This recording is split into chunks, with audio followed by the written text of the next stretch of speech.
Bueno, buenas tardes.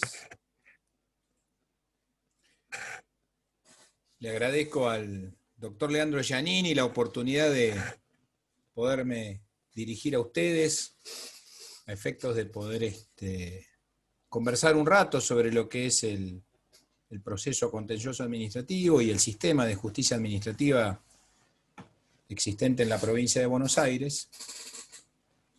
Tratar de hacer un repaso panorámico sobre cuál fue su desarrollo histórico,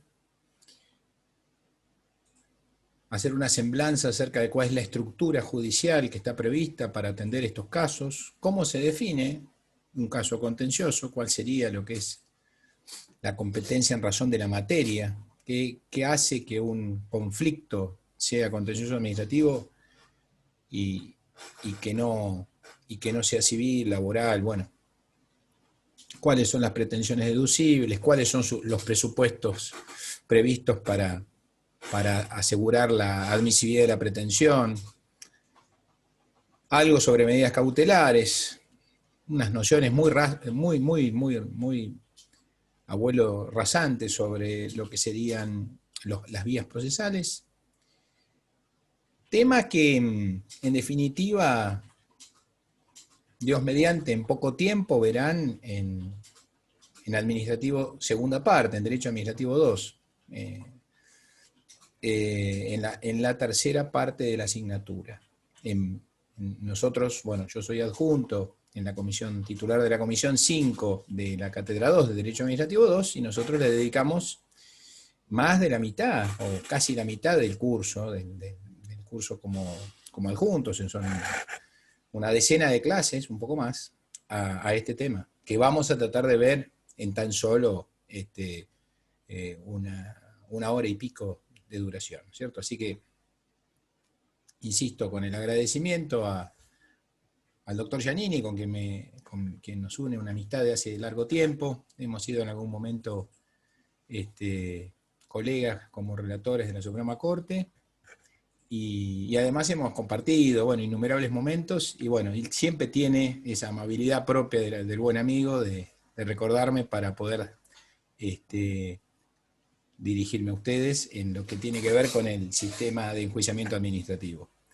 Yo voy a valerme de algunos elementos para que me puedan acompañar en la charla, y para que a lo mejor sea un poco más llevadera. Esta es la sinopsis sobre el nuevo sistema administrativo o contencioso administrativo, que es el principal papel de trabajo, más allá de que tengo, a lo mejor en algún momento me detenga en algún otro que vaya a buscar para tratar de complementar y facilitar que me puedan seguir en la exposición. Bases constitucionales. Este es un primer punto bien importante, porque la provincia de Buenos Aires siempre estuvo preocupada, incluso más, antes que la provincia, diría el Estado de Buenos Aires, la Constitución de 1854, cuando Buenos Aires fue un Estado distinto a la Confederación, ya contemplaba en un artículo 129 la existencia de un tribunal especial para juzgar las causas sobre contratos administrativos y hacienda, ¿no? Causas de hacienda pública. Así que la preocupación del constituyente bonaerense por el contencioso hunde sus raíces en las constituciones desde la génesis institucional. Cierto que con la incorporación de la provincia a la Confederación Argentina en 1860 fue necesario que la provincia se dictara una nueva constitución, que fue la de 1873, y en esa constitución también se contempló la existencia de una cláusula para lo que tenía que ver con el enjuiciamiento administrativo. Yo acá pongo elementos esenciales del antiguo sistema. Me interesa que simplemente tengan presente esto. Primero, el constituyente confió la jurisdicción contencioso-administrativa a un único tribunal en toda la provincia, que fue la Suprema Corte de Justicia. La Suprema Corte de Justicia fue el único tribunal que conocía y decidía estas causas desde su institución en 1875 y hasta la reforma de 1994, que recién cristaliza en la realidad en 2003. Sin perjuicio de que, respecto de las causas que se promovieron hasta esa fecha, hasta el 15 de diciembre de 2003, las causas iniciadas hasta esa fecha por ante la Suprema Corte de Justicia, tramitan y son resueltas por la Suprema Corte de Justicia. Así que todavía hay algunas causas, conocidas como causas originarias o causas del Código Varela, en trámite por ante la Suprema Corte de Justicia. Único tribunal en materia contencioso administrativa en la provincia de Buenos Aires. Por un lado eso. Por el otro lado, en 1905 se sancionó y comenzó a regir hasta 1906 el Código Ley 29.2961, el Código Varela, conocido como Código Varela por haber sido proyectado por el Varela, más allá de que fue muy modificado su proyecto en la legislatura. Y ese Código Varela rige en algunas materias en soledad y en otros con adaptación al nuevo Código 12.008, todavía rige en esas causas originarias que tramitan ante la Suprema Corte de Justicia. La Constitución de 1873 contemplaba que la Corte conociera y decidiera de las causas contencioso-administrativas en instancia única y juicio pleno, previa denegación por parte de la autoridad administrativa competente al reconocimiento de los derechos que se gestionen por parte interesada. Más o menos, literalmente, esa era la cláusula de 1873. Y dejaba al desnudo esta cláusula un par de circunstancias bien importantes para nosotros. Primero, que demandada siempre iba a ser una administración pública, porque en aquellos días la lógica era que la función administrativa era solo desempeñada por las administraciones públicas. Y además, que era necesaria una previa denegación por parte de la administración pública al reconocimiento del derecho que se gestionara por la parte. De allí que ustedes quizá hayan escuchado hablar del carácter revisor de la jurisdicción administrativa o del dogma revisor de la jurisdicción contenciosa administrativa, al igual de la idea de que era un juicio al acto administrativo. El contencioso administrativo como un juicio al acto administrativo. Decía el profesor Bessi, que fue coproyectista de la norma de procedimiento administrativo, la 7647, el profesor Bessi decía que era el protagonista. ¿Quién es el protagonista del proceso contencioso administrativo de Varela? ¿No? Era el acto administrativo. En torno al acto administrativo se suscitaban las distintas instituciones procesales.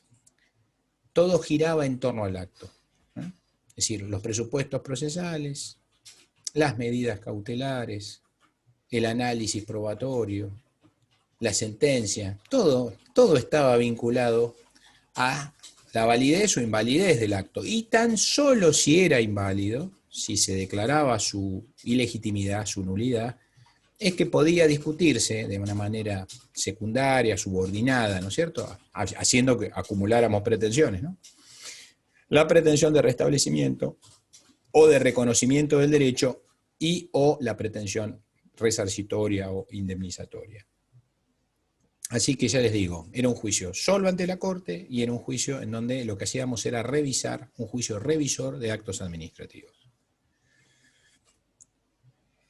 En 1889, a poco andar, los constituyentes advierten que, siendo que la exigencia era que hubiera una previa denegación, bastaba a las administraciones con no resolver para poder sostener su impunidad o su inmunidad. Con lo cual, rápidamente añaden a este mismo artículo la expresión o retardación, que ustedes estudiarán en administrativo primero como lo que es el silencio administrativo. Hoy se lo conoce más como silencio administrativo, en aquella época se lo conoció como retardación. Con lo cual la cláusula quedó, que conoce y decide las causas contenciosas administrativas en instancia originaria o única y juicio pleno, previa denegación o retardación por parte de la autoridad administrativa demandada el reconocimiento de los derechos que se gestionan por parte interesada. Está claro que hubo muchas críticas formuladas por la doctrina, por el foro, en relación al sistema de enjuiciamiento que les acabo de pincelar, de bosquejar muy rápidamente y muy rudimentariamente. Una, por la concentración de la jurisdicción en un único tribunal, lo cual también significaba un único punto geográfico. Es decir, las causas contenciosas solamente tramitaban en La Plata. Y la provincia de Buenos Aires es una provincia muy extensa, que tiene hoy 135 municipios, además del ente o del órgano provincia, más allá de todas sus ramificaciones y descentralizaciones. 135 municipios que también eran emisores de actos administrativos y que exigía enjuiciarlos, venir a discutir la cuestión a la Ciudad de La Plata. Y del otro lado, en sí misma, la dinámica propia de un enjuiciamiento revisor de actos, cuando sabemos que no solamente nos agravian actos de la administración, sino que también nos pueden agraviar hechos de la administración u omisiones de la administración. O podemos tener distintas actuaciones o conductas de agravio que no requieren necesariamente un tránsito por ante la administración para obtener un acto, sino que podríamos postular que en tales supuestos uno podría considerar que es directamente demandable la provincia o la municipalidad. En Varela esto no era posible, en Varela, en el sistema nuevo. Entonces, en definitiva, tras un intento fallido que hubo en una reforma intentada en 1989, en donde se pretendió descentralizar sobre la misma, es decir, descentralizar pero manteniendo el régimen del dogma revisor de la jurisdicción, esto es, en vez de corte, tribunales administrativos, esa reforma fracasó. En 1994 el constituyente decidió cambiar el sistema. Decimos sistema porque cambia tanto la estructura, tanto lo que es el fuero, como lo que es la pata propiamente de lo que es el código procesal, las dos cosas. Y entonces aparecen estas bases que tienen ustedes aquí planteadas, que por supuesto tienen íncito el artículo 15 de la tutela judicial efectiva, del acceso irrestricto a la justicia. Esto no lo consignamos porque está en la parte dogmática, pero obvio que influye en las bases del nuevo sistema. Esa es la lógica.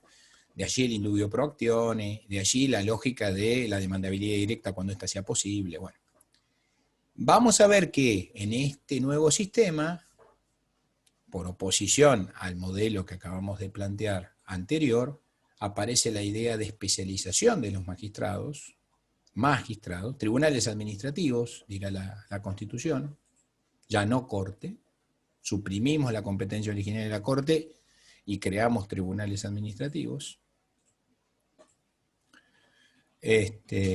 Ya no hablaremos de un acto previa denegación o retardación por parte de la autoridad administrativa, sino que hablaremos de los casos originados por la actuación u omisión de la provincia, los municipios, entes descentralizados y otras personas en el ejercicio de funciones administrativas. Esto está definido en el 166 quinto párrafo, que casi literalmente es lo que les acabo de decir, y ahora veremos con algún detalle. Y a partir de la existencia de tribunales administrativos aparece la necesidad de definir un fuero.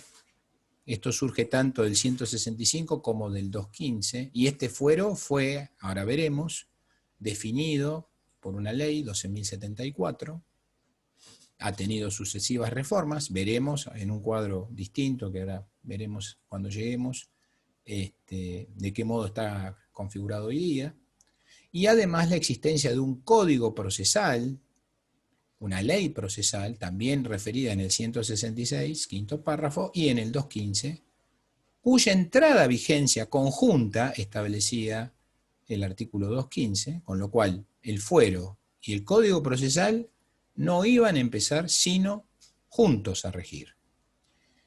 Y hasta tanto ello ocurriese, que el constituyente confió que podía ser en el año 97, pero como ya les dije, esto recién se pudo concretar el 15 de abril del 2003, en la lógica del codificador, hasta ese momento, hasta el 97, iba a conocer de las causas la Corte aplicando el viejo sistema. Desde el 97 al 2003, la Corte en diversos momentos tuvo que resolver cómo suplir esta vacancia y en definitiva decidió que lo mejor era que continuara ella como único tribunal ejerciendo la competencia contenciosa administrativa, pero haciendo ultraactiva esta cláusula. ¿No es cierto? Entonces, durante el año 97, 98, 99, 2000, la Corte siguió trabajando el sistema casi como si la Constitución no hubiese cambiado, a la espera de que se pusiese en marcha el fuero y el código procesal respectivo. Se habían hecho los exámenes, se habían dictado la ley 12.008, que es la del código, la del 12.074, que era la del fuero, pero bueno, había distintos problemas con los cuales el nuevo sistema no se ponía en marcha.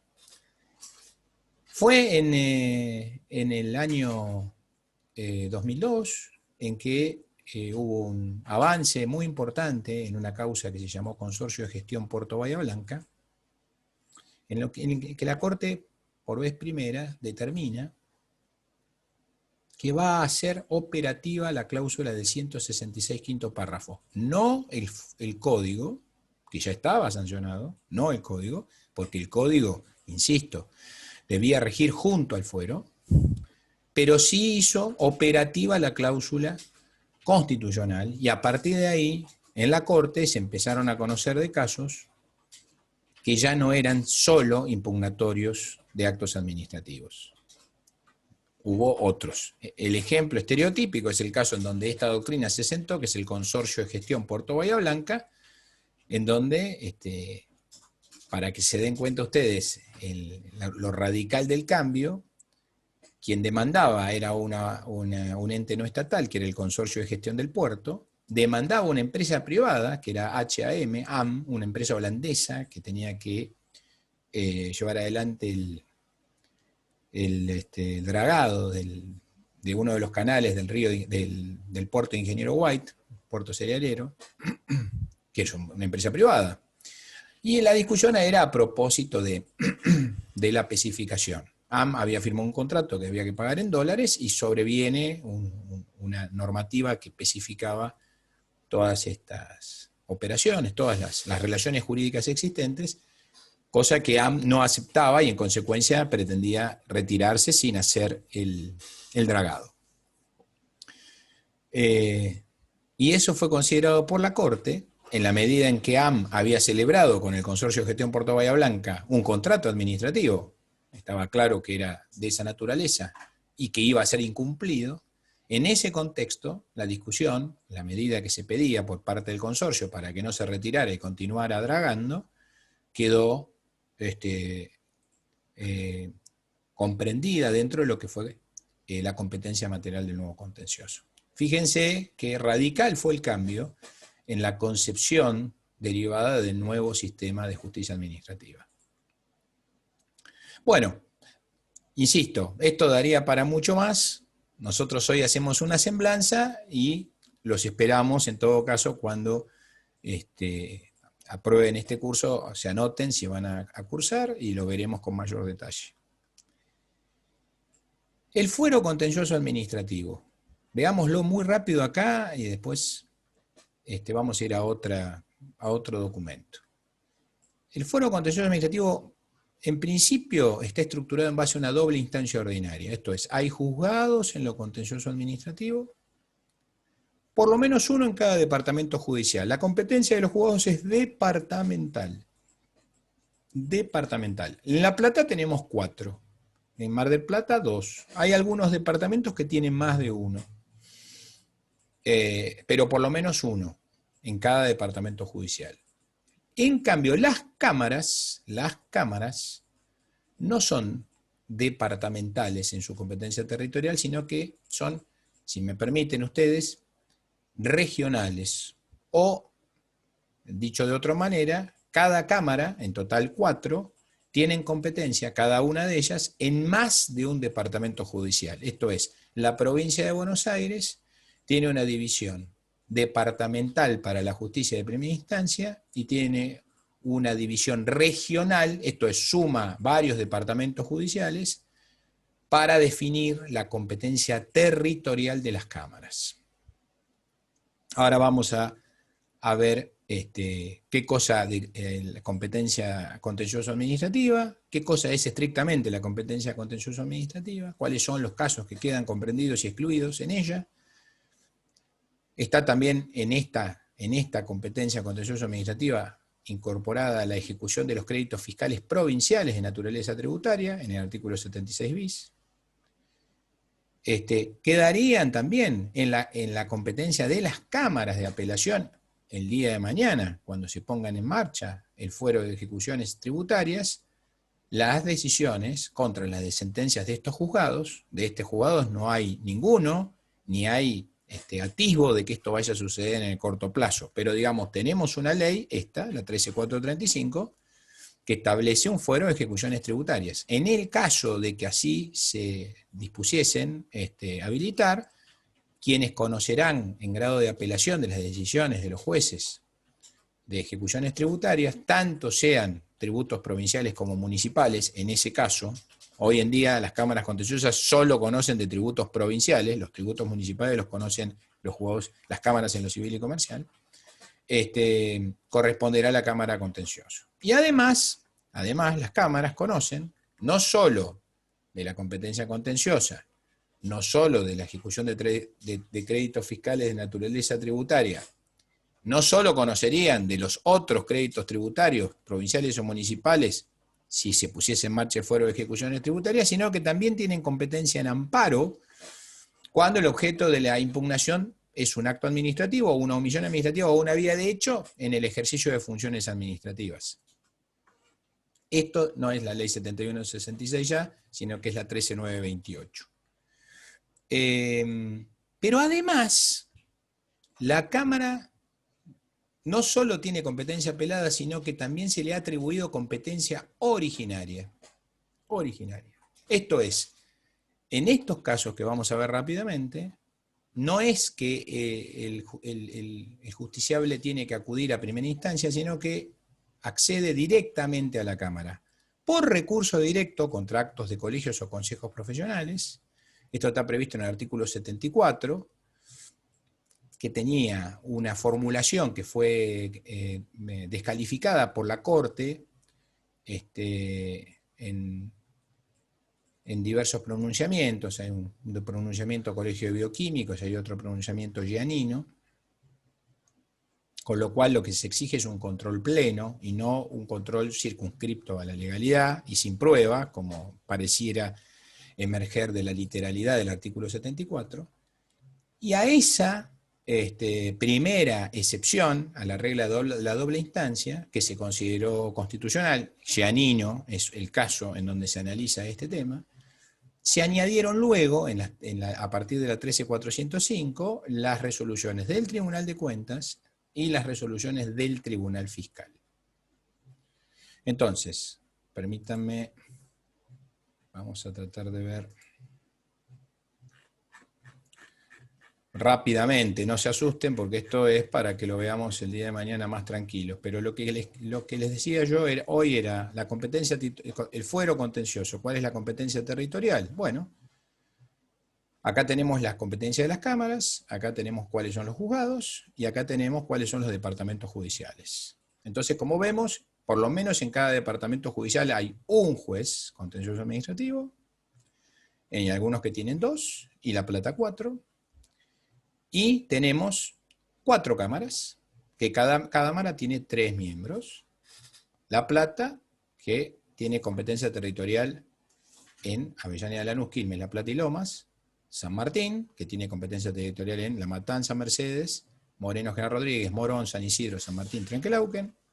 Mar del Plata, que tiene competencia en Azul, Bahía Blanca, Dolores, Mar del Plata y Necochea. Y San Nicolás, que tiene competencia en Junín, Pergamino, San Nicolás de los Arroyos y Zárate Campana. En cuanto a la competencia, en razón del grado, decíamos recién, en principio doble instancia ordinaria, esto es juzgado y cámara, aunque reconoce variadas excepciones. Estas ya las vimos. Muy rápidamente. Competencia en razón de la materia. Entonces ahí decíamos, artículo 1 a 4 de la ley 12.008. Corresponde a los tribunales contenciosos administrativos el conocimiento y decisión de las pretensiones que se deduzcan en los casos originados por la actuación u omisión en el ejercicio de funciones administrativas de los órganos de la provincia, los municipios, los entes descentralizados y otras personas con arreglo a las prescripciones de este código. La actividad de los órganos del Poder Ejecutivo, de los municipios y los demás entes provinciales o municipales se presume realizada en ejercicio de funciones administrativas y regida por el derecho administrativo. Procederá esta presunción aun cuando se aplicaren por analogía normas de derecho privado o principios generales del derecho. Entonces, esta cláusula que está en el artículo primero se corresponde con el artículo 166, quinto párrafo de la Constitución de la provincia. Si ustedes, de los 4 elementos que aparecen, esto es, caso, actuación u omisión, de distintos sujetos, provincia, municipios, entes descentralizados y otras personas, en el ejercicio de funciones administrativas, si ustedes hoy quisieran circunscribir y sintetizar al máximo esa cláusula, podrían decir que son casos originados en el ejercicio de funciones administrativas. Sería indiferente cuál tipo de ejercicio de función, esto es si es un acto o un hecho, una vía de hecho, un contrato, un reglamento, si se trata de una omisión formal, una omisión material, si es una omisión material normativa, si es una omisión material fáctica, no importa. Si hay un caso en el ejercicio de las funciones administrativas, entonces ese sería en principio contencioso. Aclara la ley en el 1.2 que hay una presunción respecto de que el caso es contencioso administrativo cuando esté presente un órgano estatal. Entonces, si hay presencia estatal, en principio presumimos que se trata de ejercicio de la función administrativa y que está regido por el derecho administrativo. Aun cuando se apliquen por analogía, entonces estamos construyendo una norma que no deja de ser de derecho público, normas de derecho privado o principios generales del derecho. Esta cláusula sintética, que en su momento veremos con mucho mayor detalle, no en la charla de hoy, después se descompone en una serie de lista o de enunciación ejemplificativa. Y entonces aparecen impugnación de actos administrativos de alcance particular o general, y para darles una síntesis hoy les diría, en principio los actos que dictan o que se dictan en el ejercicio de funciones administrativas son propios del fuero contencioso administrativo, de la materia administrativa, pero hay excepciones, hay variadas excepciones. Excepciones que están fundadas en que la sustancia de la decisión está regida por otras normas, por ejemplo, la policía laboral que ejerce el Ministerio de Trabajo es cuestionada por ante los tribunales del trabajo. La policía societaria, la policía de las personas jurídicas, es controlada por la Cámara Civil y Comercial. Las faltas, el control del ejercicio de lo que es la falta municipal, por ejemplo, la actividad que llevan adelante los jueces de faltas municipales o el intendente municipal, si es que no hay jueces de faltas municipales, es controlada por el juez de paz o por el juez correccional. Las clausuras tributarias son controladas por los jueces en lo correccional, las clausuras tributarias que dispone ARBA, por ejemplo. Son 3 o 4 ejemplos, no los quiero abrumar, pero quiero decir, la lógica de decir por qué es un acto administrativo, es contencioso, vale como principio, pero no es una regla absoluta. Puede haber decisiones administrativas que, porque en el fondo aplican normas laborales, o normas civiles, o normas registrales, lo que es la impugnación de las decisiones del registro de la propiedad. Son propias del fuero civil y no contenciosas. Entonces, ¿qué digo? La regla puede ser, sí, si hay un acto administrativo en principio es contencioso, pero no siempre. Hay una serie de excepciones que hay que conocer, porque además están sujetas a plazos breves, y si nos equivocamos con eso, el acto puede llegar a quedar firme. Después están los conflictos entre prestadores de servicios públicos y usuarios, es una clara relación ius administrativa, ¿no es cierto? Es decir, el prestador del servicio público, si es estatal y si no es estatal, es lo mismo. APSA es estatal, o obtiene un componente mayoritario estatal, pero EDELAP es privado. Si yo tengo un conflicto con APSA o lo tengo con EDELAP, da lo mismo. Si son prestadores de servicios públicos que están regidos por jurisdicción provincial o municipal, porque hay cooperativas en el interior que prestan estos servicios, el caso será propio del fuero contencioso. Conflictos en los que sea parte una persona pública no estatal, cuando actúa en ejercicio de prerrogativas regidas por el derecho administrativo. Bueno, al caso que les decía, Consorcio de Gestión Puerto Bahía Blanca, le podríamos agregar los innumerables casos de ejercicio de la policía colegial, la policía que llevan adelante los colegios sobre el ajuste a la ética profesional del desempeño en el ejercicio, ¿no? En el desempeño profesional de las distintas profesiones, y los conflictos que surgen en la seguridad social de los profesionales, porque todos los profesionales, o la mayoría de los profesionales, cuentan con un régimen de seguridad social propio de la profesión. Con lo cual, ante ellos solicitan la jubilación o eventualmente la pensión o algún subsidio por nacimiento, por fallecimiento, por discapacidad, lo que fuera. Todo esto, en la medida en que estos actos son efectivamente ejercicio de función administrativa, son residenciables ante el nuevo contencioso. Supuesto de responsabilidad patrimonial, generada por la responsabilidad, por la actividad lícita o ilícita de la provincia, de los municipios o entes públicos estatales, en la medida que esté regida por el derecho público. Tengan presente que la reforma del Código Civil y Comercial ha excluido de su regulación la aplicación de las normas en relación a la responsabilidad de Estado, y la ley de responsabilidad estatal, que en la provincia de Buenos Aires todavía no tenemos, pero la ley de responsabilidad estatal que rige en la nación establece exactamente el mismo principio. Entonces, la responsabilidad estatal se rige por normas de derecho público, ya no por normas de derecho privado, independientemente de que puedan aplicarse por analogía, a propósito de alguna laguna o alguna vacancia.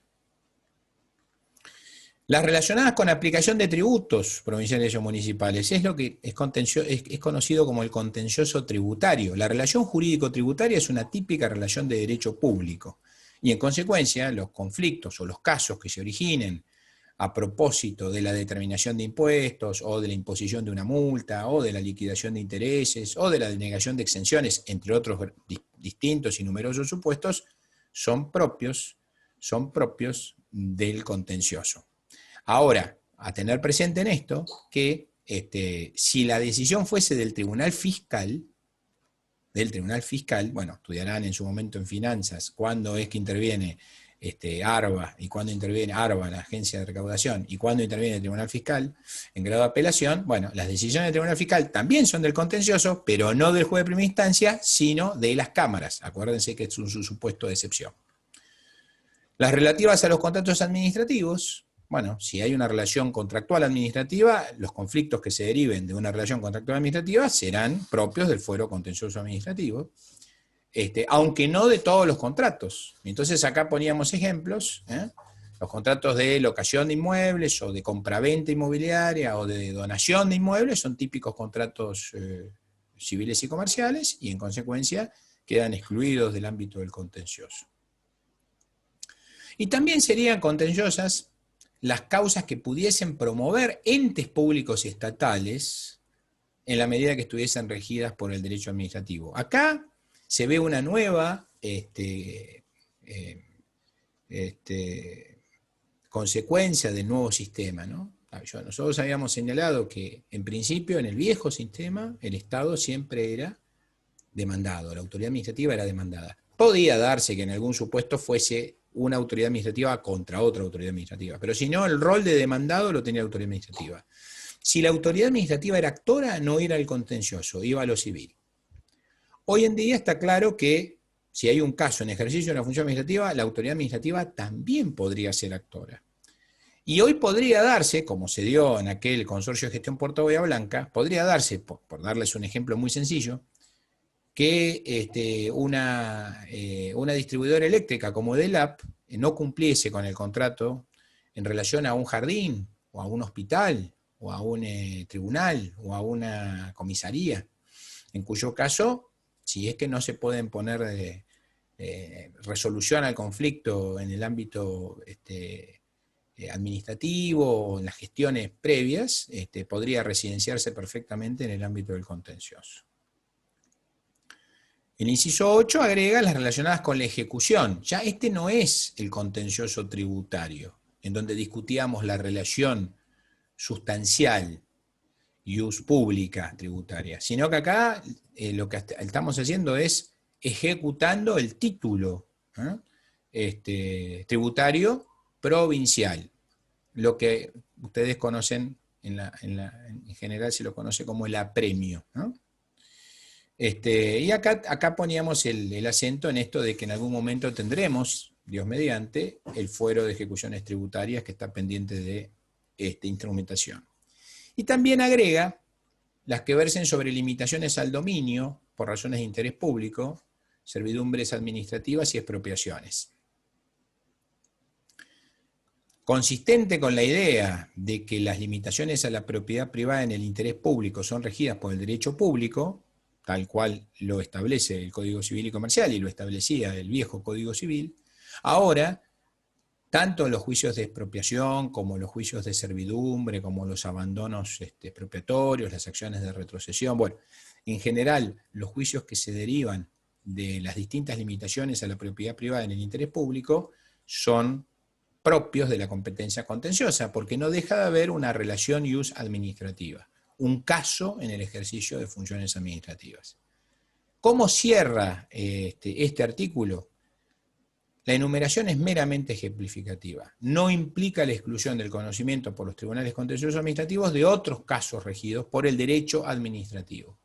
Entonces uno advierte que el acento, el legislador lo pone en el régimen jurídico aplicable.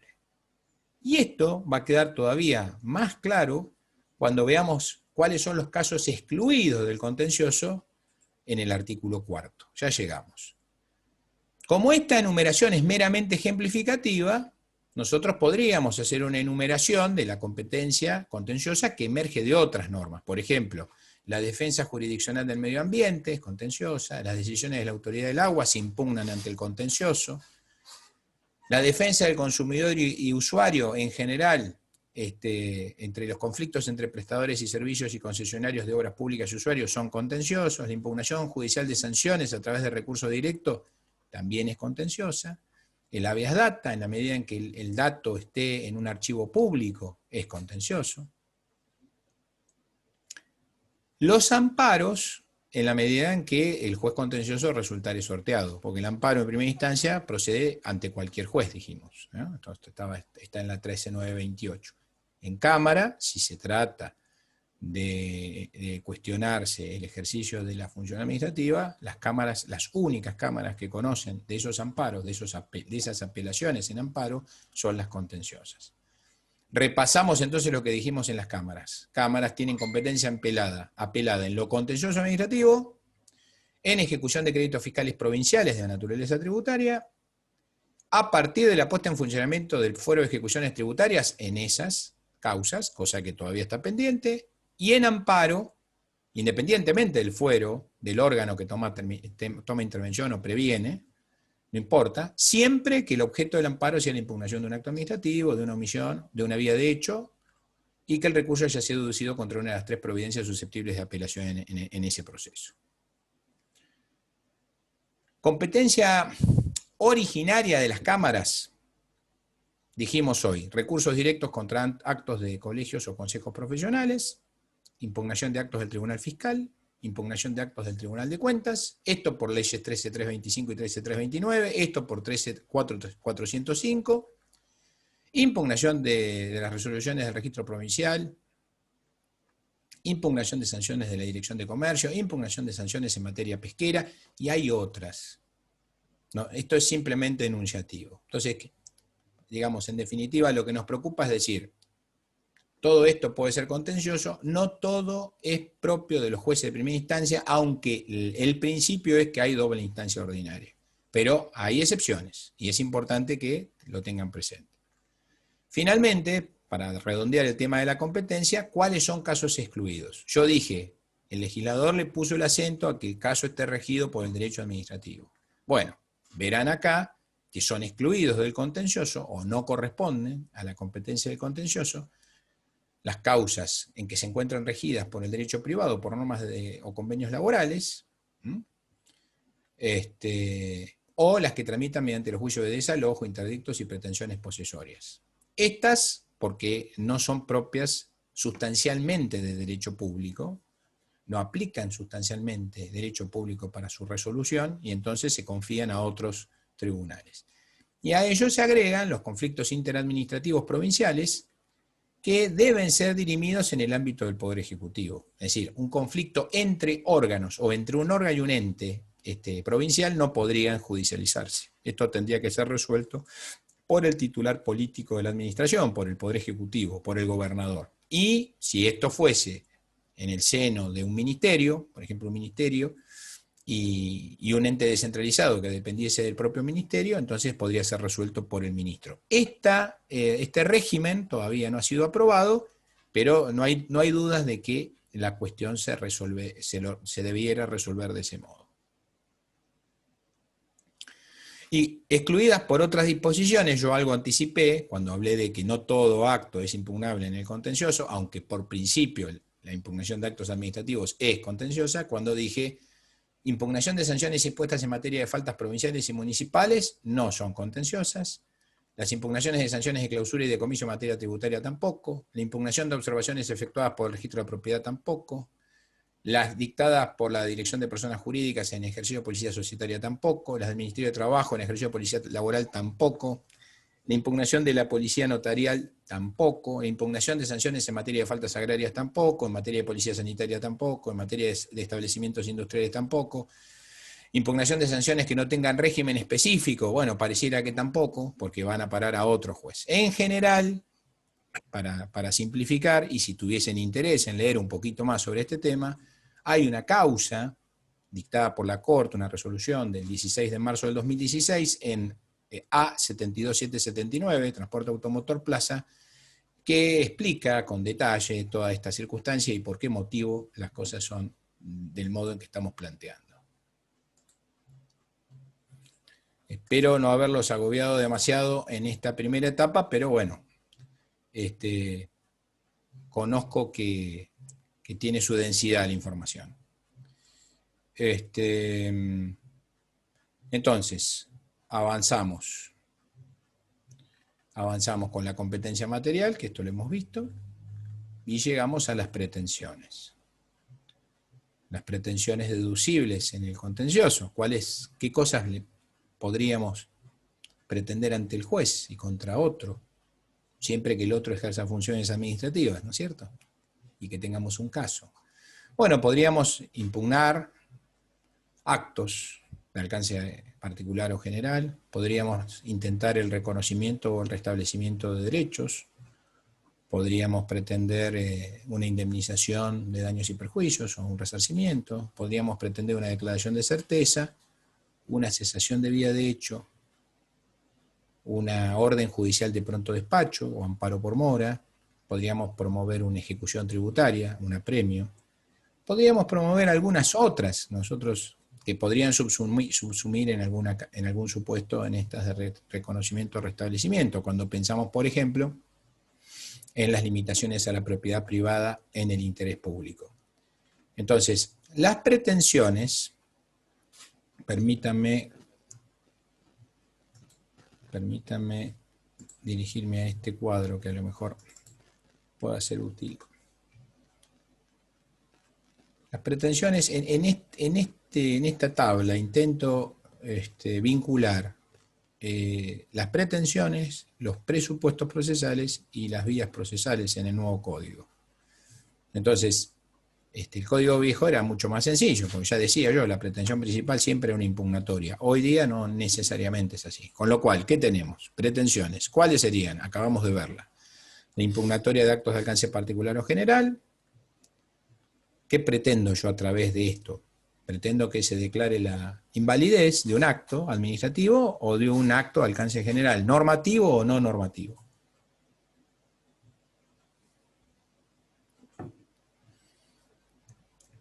En general, para poder discutir esto judicialmente, vamos a tener que reunir una serie de presupuestos. ¿Por qué?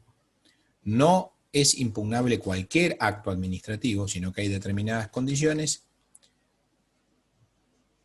No es impugnable en cualquier tiempo, y a veces esos actos, en la medida que nos impongan obligaciones de dar sumas de dinero de carácter tributario, exigen como condición de admisibilidad que tengamos que pagar previamente la suma que está en el acto que va a ser objeto de impugnación, la que está determinada en ese acto. A eso hay que añadirle que yo tengo que estar legitimado activamente en todos los supuestos. Entonces, a propósito de querer impugnar un acto administrativo, voy a tener que acreditar mi legitimación, una lesión, afectación o desconocimiento de derechos o intereses tutelados por el ordenamiento. Voy a tener que acreditar que he agotado la vía administrativa como segundo presupuesto. Esto es, que obtuve un acto de la autoridad con competencia resolutoria final o delegada por aquella. Si el acto emana de esa autoridad, la vía está agotada, puedo ir a la justicia. Si en cambio el acto emanara de una autoridad intermedia, entonces necesariamente tendré que interponer un recurso jerárquico para poder acceder a la autoridad con competencia resolutoria final y que ésta, a través de la resolución de ese recurso jerárquico, expida la resolución que sí sería enjuiciable. Con un esquema o con un ejemplo gráfico trato de esclarecerlo.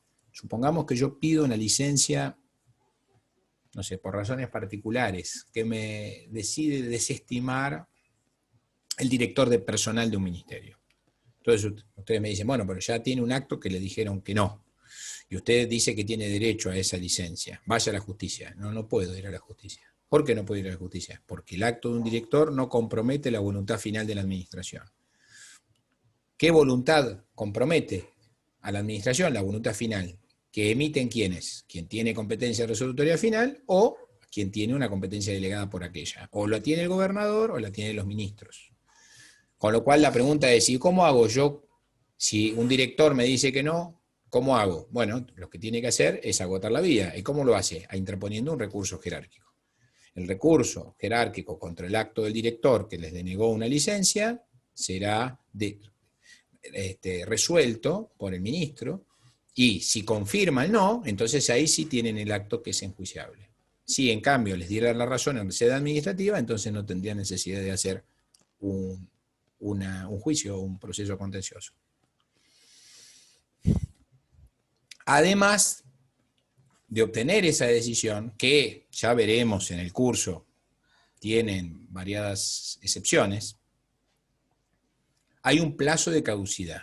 En el proceso ordinario es de 90, en los sumarios de legitimidad y en materia de sanciones de empleo público es de 60, y cuando se trata de impugnar actos de consejos o colegios profesionales es de 15 días hábiles judiciales. Es decir, que yo no me puedo demorar para impugnar un acto de la administración porque queda firme. Si queda firme, ya yo no lo puedo impugnar. Y decía hoy temprano que si el acto impugnado impone una obligación tributaria de dar una suma de dinero, voy a estar obligado a pagar previamente, salvo que se dieran algunas excepciones, como puede ser un supuesto de denegación de justicia, que tengo que acreditar, cuando hubiese una imposibilidad en función de la capacidad patrimonial del accionante de poder exigir semejante pago. Si esa exigencia supusiese que la persona no puede acceder a la justicia, entonces el juez lo eximirá, pero hay que acreditarlo. Y hay otra excepción que está prevista para que ustedes puedan promover una acción declarativa de certeza. Este pago previo está circunscripto al capital e intereses. Es decir, multas y recargos no se exigen. Sí se exige capital e intereses. Bien, entonces, tengo que estar legitimado, tengo que haber agotado la vía, tengo que ir en plazo y en su caso pagar previamente la suma en concepto de capital e intereses establecida como obligación tributaria, como condición para poder impugnar ese acto. Alternativamente, podría tener yo una demora en el procedimiento administrativo, esto es un no hacer de la administración en el curso de ese procedimiento, sea en actos de trámite, en un dictamen, en un informe, o sea en la decisión misma, lo cual está previsto en el artículo 16 del Código. Todas estas normas están referidas a la Ley 12.008, al Código Contencioso. Puedo configurar el silencio. El silencio se configura cuando, habiendo promovido una reclamación, la administración no impulsa el trámite, se vence el plazo para que lo haga, yo intimo mediante un pedido de pronto despacho a que lo haga y pasan 30 días hábiles sin que haya ninguna novedad. A partir de ese momento, el silencio está configurado y el silencio me permite a mí acceder a la sede judicial para poder plantear la demanda por el restablecimiento o reconocimiento del derecho. Si fuese en el trámite es la misma cosa. Entonces, alternativa a la impugnación, en este caso no hay impugnación, pero está el silencio administrativo. Segunda pretensión, restablecimiento o reconocimiento de derechos. Normalmente, no siempre, pero lo habitual es que el restablecimiento o reconocimiento de derecho venga de la mano de una pretensión impugnatoria. Por ello es que ustedes verán que como principio se le van a exigir a esta pretensión los mismos requisitos de esta, porque esta está supeditada o es accesoria o subordinada a esta que es la principal. Es decir, acá hay una acumulación de pretensiones. Esta viene a ser accesoria de la principal impugnatoria. Damos un par de ejemplos para que vean cómo funciona. Si yo fui al Instituto de Previsión Social y solicité un beneficio y el instituto me lo denegó, yo vengo a la justicia y planteo la nulidad del acto que denegó el beneficio. Además, plantearé que el juez me reconozca el beneficio. Es decir, si fuese una jubilación ordinaria o fuese una jubilación por incapacidad. Entonces, la lógica sería, primero, analizamos la pretensión impugnatoria. ¿El acto es nulo o no? Sí, lo es. Bueno, entonces ahora podemos discutir si le damos andamiento al reconocimiento del derecho. Ejemplo 2. Un policía es cesanteado. ¿Y qué pretende? El restablecimiento en su derecho. Quiere volver a ser policía. Entonces, otra vez, tenemos que discutir si es válido o no es válida la cesantía, el acto administrativo que lo declaró cesante. Si no fuese válido, esto es, si se hace lugar a esta pretensión impugnatoria, entonces recién podemos conocer la pretensión de restablecimiento en el derecho. Y a veces, incluso, permítanme, hasta podríamos terminar acumulando también una indemnizatoria o resarcitoria. En el caso que se indemnicen al policía que fue injustamente desplazado y cesanteado, los daños y perjuicios materiales y morales sufridos a propósito de la pérdida de estabilidad. Entonces, en la medida en que yo plantee estas pretensiones acumuladas, las exigencias van a ser las que están previstas para la pretensión principal. Ustedes me dirán, bueno, pero yo tengo visto que el código contempla la posibilidad de que usted pueda promover la pretensión resarcitoria de manera autónoma. Es decir, no habría ninguna dificultad para que usted pudiese primero promover la pretensión impugnatoria y, agotada y admitida esta, iniciar un proceso impugnatorio. Esto está previsto en el artículo 20 del Código. Es efectivamente así. El problema de este tipo de planteos o de estrategia es la demora, ¿no? Porque entonces ustedes están planteando hacer un juicio y para luego iniciar uno nuevo. En general esto se concentra acumulando las pretensiones. Bueno, ahora bien me podrían decir también, bueno, pero no siempre la pretensión indemnizatoria, vamos más rápido, necesariamente está asociada al dictado de un acto, o no siempre la administración daña a propósito de un acto administrativo. Y esto es cierto. Si a mí me chocaran el auto, entonces ahí no hay daño derivado de un acto administrativo, es un hecho. Y si es un hecho, y el caso está configurado, entonces la demandabilidad no exige un pedimento administrativo previamente. Esto es demandabilidad directa. Voy, promuevo un juicio contra el Estado por un accidente de tránsito. Así ha sucedido. No hay ninguna dificultad. Y hay un precedente muy conocido de la Corte en esta materia, de aquella época en donde todavía no estaba en marcha el fuero, que se llamó Gainedú, que también fue importante para establecer algunas pautas en esta materia. Entonces, tenemos también en la pretensión indemnizatoria la posibilidad de que, si es autónoma, no sea necesario ni agotar la vía, ni configurar el silencio, ni siquiera aplica el plazo, ni el pago previo. Entonces, lo único que necesitamos es la legitimación, una afectación, una clara lesión, y adelante, demandabilidad directa. Demandabilidad directa también con la declaración de certeza, demandabilidad directa frente a un cese de vía de hecho, demandabilidad directa frente a un amparo por mora. La declaración de certeza tiene por objeto despejar la incertidumbre respecto de la existencia o los alcances, las modalidades de una relación o de una situación jurídica determinada. Este es el objeto de la pretensión declarativa, que tiene una naturaleza más preventiva, ¿no? La cesación de una vía de hecho,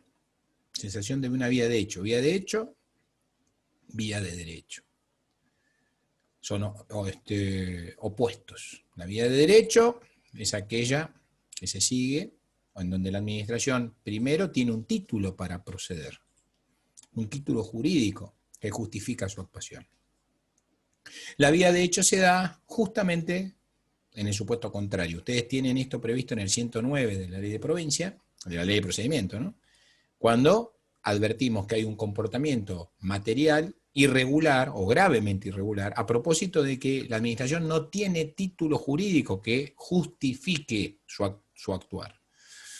Y como frente a estos supuestos, el ordenamiento tiene que reaccionar muy rápido, porque pareciera que hay una afrenta a los derechos del ciudadano muy clara, muy patente, entonces se contempla una pretensión muy clara, que es esta de cesación de una vía de hecho, que tiene un trámite sumarísimo, como advertirán, guardan mucho parentesco con la acción de amparo, que tiene, bueno, ya un reconocimiento constitucional, más allá de su inserción en la Argentina desde hace más de 50 años. Esta pretensión de cesación de vía de hecho es propia de los jueces contenciosos. Con lo cual, si yo promuevo un amparo, me va a tocar cualquier juez de primera o única instancia ordinaria. Si yo en cambio promuevo una cesación de vía de hecho, solo me va a tocar un juez contencioso. Eso es bueno tenerlo presente porque a veces el caso es muy claro y no necesita mayores conocimientos técnicos, y otras veces a lo mejor convenga estratégicamente que el juez que conozca del caso sea un juez contencioso, un juez especializado, y yo tengo esta herramienta como para pensar que canalizándolo a través de una cesación de vía de hecho me aseguro ese resguardo. Y finalmente el amparo por mora o obtención de una orden judicial de pronto despacho se da en el supuesto en el que un trámite administrativo, un procedimiento administrativo está paralizado, hay una omisión formal de la administración sostenida, y en vez de configurar el silencio para ir a ver al juez, decido ir a ver al juez para que, previo pedido de informe, condene a la administración a dictar un acto administrativo resolviendo ese procedimiento. Entonces, yo tengo dos alternativas frente a la morosidad de la administración en un procedimiento. O configuro el silencio administrativo y discuto ante el juez del fondo del reclamo que formular en sede administrativa, ahora en sede judicial, o promuevo un amparo por mora con el objeto de que el juez condene a la administración a que en un plazo breve y determinado le ponga fin al procedimiento administrativo.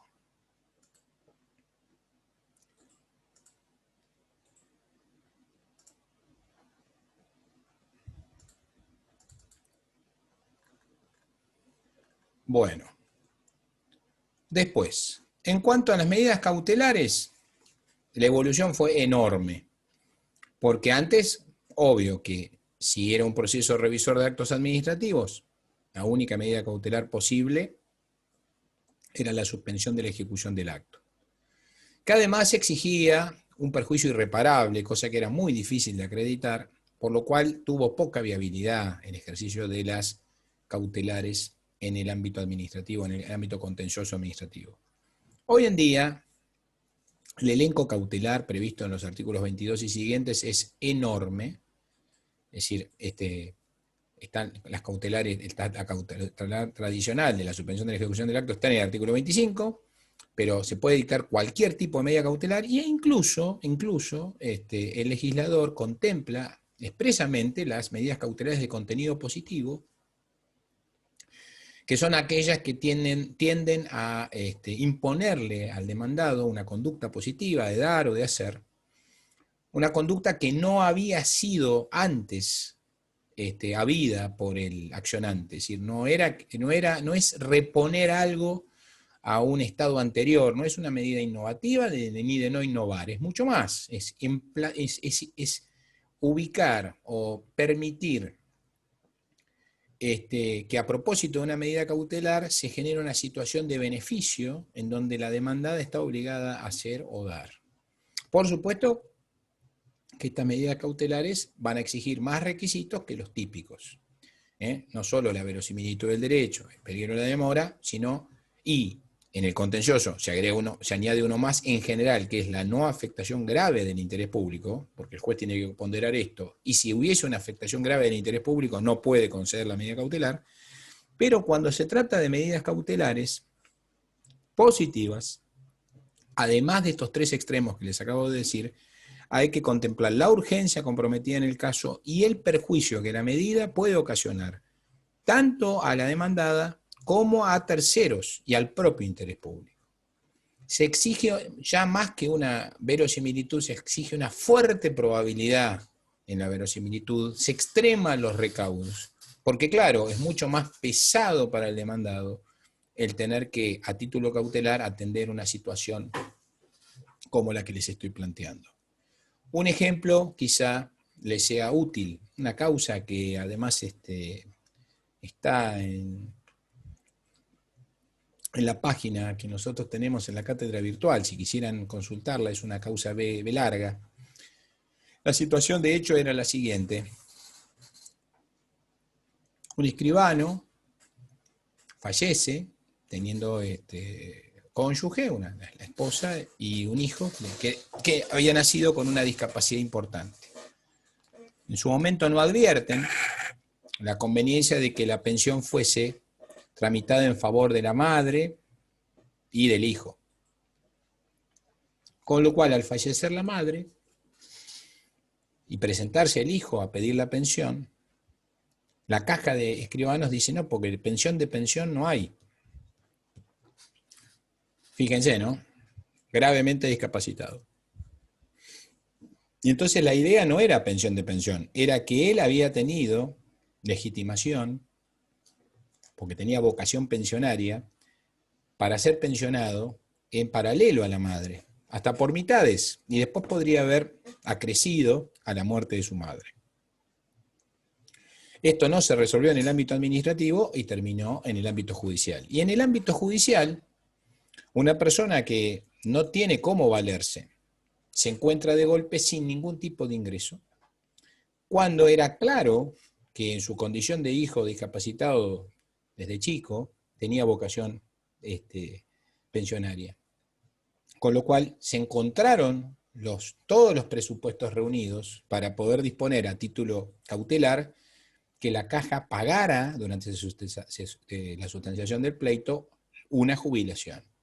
Después podemos discutir, en el caso o en otros casos, si la jubilación tiene que ser la mínima, si tiene que ser la misma, si tiene que ser exactamente el mismo porcentaje de jubilación que le hubiese correspondido si es que le hubiesen reconocido el beneficio finalmente. Parte de la doctrina científica critica el hecho de que la cautelar pueda coincidir en su objeto plenamente con el objeto de la pretensión sustancial.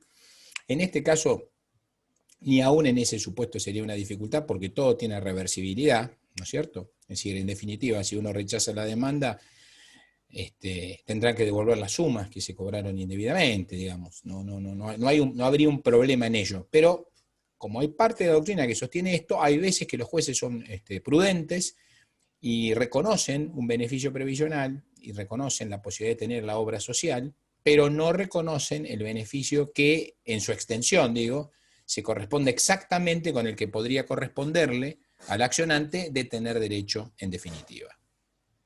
Bueno, y después está el otro capítulo que es sin perjuicio de la posibilidad de apelar las medidas cautelares, las denegatorias y las concesiones. Está el tema o el instituto del levantamiento de la medida cautelar por razones de interés público. Cuando ustedes tramiten o transiten el derecho administrativo, advertirán que el interés público está presente siempre. Está presente cuando se exigen presupuestos, está presente al momento de lo cautelar, está presente al momento de ejecutar la sentencia. Siempre está presente en prueba, cuando se reconocen medidas para mejor proveer y capacidades al órgano para averiguar la verdad, independientemente de que las partes la hayan o no ofrecido los medios que pueda disponer el tribunal para mejor proveer. Así que, como no podía ser de otra manera, también está presente en materia cautelar el interés público, y si hubiese un interés público afectado por la medida cautelar, entonces podrá plantear el demandado la necesidad de levantarlo, por supuesto que haciéndose cargo de los daños y perjuicios que pudiesen derivarse. Todo esto está previsto en el artículo 26. En cuanto a las vías procesales, bueno, no hay una única vía procesal en el contencioso. Acá nosotros tratamos de plantear muy rápidamente que puede tramitar por ordinario. Esto lo encuentran en el Código Contencioso, en la Ley 12.008, en sumario de ilegitimidad o la impugnación en sanciones en materia de empleo público. El recurso directo del 74 contra los actos de los colegios o consejos profesionales. Una regulación particular tiene el amparo por mora en el artículo 76. El 76 bis que contempla el apremio y remite a la ley de aplicación. Y después tenemos algunas remisiones al Código Procesal Civil. Por ejemplo, la vía de hecho remite al sumarísimo, la declaración de certeza remite al 322, con lo cual puede ser que tramite por vía ordinaria, sumaria o sumarísima. Y los daños y perjuicios que pudiesen tramitarse de manera autónoma o directa podrían tramitar por sumario, por ejemplo. Con lo cual, quiero decir, independientemente incluso de otras vías que pudiesen derivarse, por ejemplo, de la ley expropiatoria, cómo tramita un proceso expropiatorio. Quiero decir, no está cerrado el elenco de estas vías procesales ni de los recursos directos, que también están contemplados en distintas normas para que sean conocidos por jueces o cámaras en lo contencioso administrativo. Esto es rico. Después, en materia de recursos, a propósito de la existencia de la doble instancia ordinaria, tenemos la posibilidad de apelar ante la Cámara de Apelación. No los quiero cansar hoy con este tema, que es propio de un análisis procesal, pero en esta materia vamos a encontrar algún bemol con el Código Procesal Civil y Comercial, pero no deja de significar una revisión del obrar de la primera instancia por parte del órgano de alzada, y a su turno la posibilidad de ir a la Corte a través de los recursos extraordinarios que ustedes conocen. Esto es el de inaplicabilidad de ley, el de nulidad o el de inconstitucionalidad. Y finalmente, en relación a la ejecución de sentencias, decirles, para ir cerrando esta charla, que la provincia de Buenos Aires siempre estuvo preocupada desde 1889, desde esa reforma constitucional, por garantizar la ejecución de sentencias. Y esto lo digo porque muchas veces criticamos los ordenamientos locales Y yo, en esta materia, me parece que hay que reconocerles a los constituyentes esa sana visión a favor del ciudadano. Porque piensen ustedes que en la Nación, en 1889, para demandar al Estado Nacional, había que tramitar una venia legislativa previa. Para demandarlo, había que ir al Congreso, conseguir un permiso al Congreso. En 1900, con la ley 3952, al tiempo que se sustituye para las acciones civiles, porque el proceso terminará en 1932, con la 11634, para las acciones civiles la posibilidad de no tener que ir al Congreso a pedir permiso, pero sí un reclamo administrativo previo, inmediatamente aclara el legislador en el artículo 7º de la ley 3952 que las sentencias que condenen al Estado tendrán carácter meramente declaratorio, con lo cual empezamos un largo proceso que llega en 1966 con Pietranera, como para hacer efectivas las ejecuciones de sentencias contra el Estado federal. En 1889, el constituyente debate y construye una cláusula que en su esencia rige hasta el día de hoy bajo el número del 163, en la que se contempla la posibilidad de hacer responsable al funcionario en términos personales si es que no se cumplen los mandatos de la justicia en el tiempo previsto en la Constitución, que son 60 días. Literalmente, la Suprema Corte de Justicia, al igual que los restantes tribunales, dispone de la fuerza pública necesaria para el cumplimiento de sus decisiones. En las causas contenciosas administrativas, aquella y los demás tribunales competentes estarán facultados para mandar a cumplir directamente sus sentencias por las autoridades o empleados correspondientes si el obligado no lo hiciere en el plazo de 60 días de notificadas. Esto es, la Corte o un juzgado o la Cámara ordena el cumplimiento de quién, qué y cuándo deben llevar adelante la sentencia de condena establecida. Si la persona notificada y a quien el tribunal le ordena no cumple, entonces los empleados o funcionarios a que alude este artículo serán responsables por el incumplimiento de las decisiones judiciales. Con lo cual, esto se resuelve mediante la responsabilidad personal de los funcionarios. ¿Qué quiero decir con esto? Que si el funcionario incumple, entonces puede venir el actor y pedir que se embargue la casa del intendente, del ministro, del DGA, de quien fuera el requerido, y que se lleve adelante por vía de premio su ejecución. En estas condiciones, el sistema funciona porque inmediatamente la sentencia es cumplida. Y con lo cual, obvio que queda sin sentido la continuidad del apremio, ¿no es cierto? Que ahí está el reaseguro, digamos, de cumplimiento. Bueno, esto obvio que se ve alterado frente a situaciones de emergencia económica, cuando lo que se dispone son leyes de consolidación, o cuando se dispone en suspensión de la ejecución de sentencias por plazos. Pero bueno, no estamos hablando en este momento de lo que sería un régimen de emergencia económica, sino que nos estamos refiriendo simplemente a la ejecución de sentencias. Ciertamente, como pasa con las medidas cautelares, las sentencias también podrían ser objeto de una suspensión o de una sustitución, así me permito decirlo, por razones de interés público.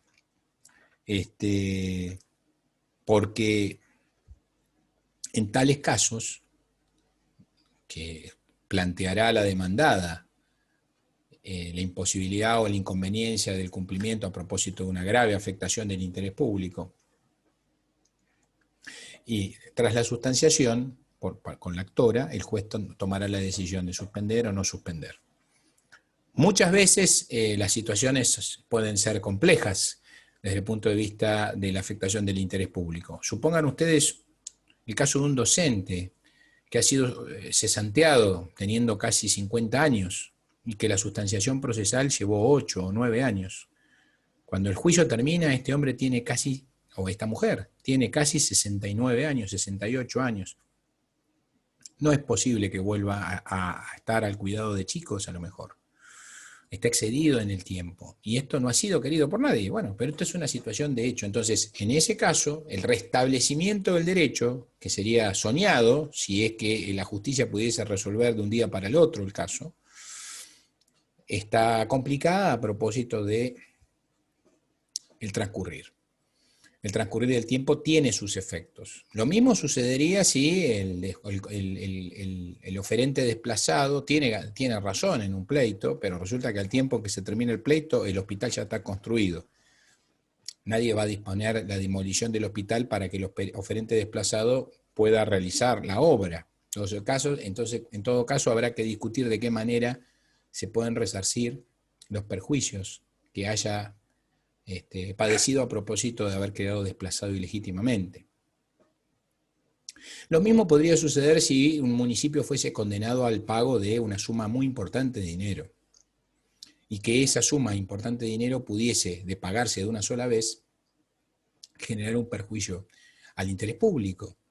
Piensen en una municipalidad. Entonces no es raro que las municipalidades propongan un plan de pago. Por ejemplo, si bueno, pago la deuda en 5 cuotas con una tasa de interés. Y esto, en parte, es suspender la ejecución, porque la condena era pagar una suma, no sé, 500 millones de pesos, y ahora el actor cobrará 100 millones la primera vez y después cobrará 100 millones cada cuota con sus intereses.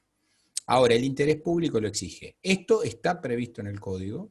El código, insisto, no puede dejar de contemplar la afectación del interés público, y busca un punto de equilibrio, un punto de encuentro entre el reconocimiento y el respeto a los derechos individuales y al mismo tiempo la prevalencia del interés público siempre presente. Bueno, ¿qué decirles hasta acá? Les agradezco el tiempo y la paciencia, porque creo que escucharme hablar, yo ya no sé cuánto tiempo voy, pero es bastante. Me imagino que no ha sido del todo fácil. Pero bueno, es un convite, es la invitación a ver si ustedes les gusta esta disciplina. Bueno, bienvenidos serán a Administrativo 2, Comisión 5, con Villafani. Y si no, bueno, espero que les pueda ser de utilidad en parte estas pequeñas reflexiones sobre el sistema de justicia administrativa en la provincia de Buenos Aires. Aprovecho a saludarlos, cuídense en esta pandemia, ya pasará y podremos volver a vernos como siempre, y hasta entonces. Un abrazo a todos.